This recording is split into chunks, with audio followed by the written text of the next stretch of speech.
Namaste and welcome to Global South Times, the voice of Bharat and the Global South.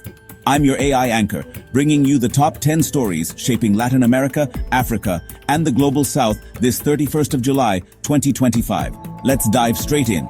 First up, Angola is facing its worst unrest in years.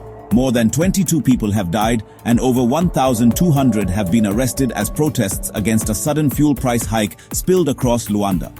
The IMF-backed price reform has drawn sharp criticism, especially as many Angolans struggle with economic hardship. Next, a new United Nations report paints a stark picture. Over 1 billion people in Africa now cannot afford a healthy diet. That's twice the global average, highlighting a deepening food and nutrition emergency across the continent. Headline 3 takes us to South Africa. After months of political gridlock, the government is seeking $500 million in foreign currency loans to stabilize its budget. Major emphasis is being placed on green bonds and climate-linked financing options. In Latin America, tensions are rising as the United States implements aggressive new tariffs. With rates climbing to 35%, Brazil's President Lula has sounded the alarm, warning of what he calls economic warfare disguised as trade policy. Meanwhile, in Venezuela, 50 nations from the Global South have come together to launch the Voices of the New World Media Alliance.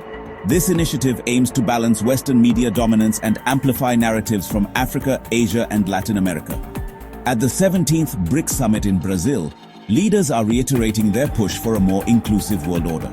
Key focus areas include AI governance, an energy transition, and innovative development financing. Notably, Bharat will chair BRICS in 2026. Global South bishops have issued a joint letter demanding real climate justice ahead of COP30. They've criticized what they call false solutions presented by the North, urging global leaders to prioritize genuine, just action. Somalia now stands on the brink of ecological disaster.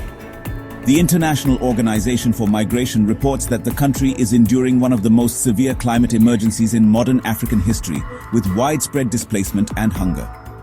At a major global conference for parliamentary speakers, representatives from over 80 countries have called for unity in tackling inequality, climate change, and war.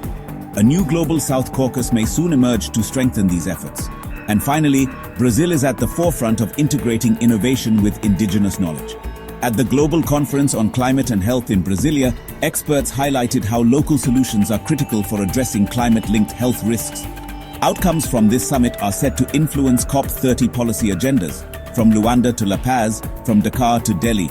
The Global South is no longer just reacting, it is reshaping the world.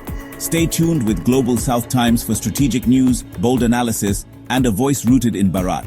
Don't forget to subscribe, share, and follow us on YouTube, Instagram, and Telegram at Global South Times. Until next time, stay informed and stay empowered.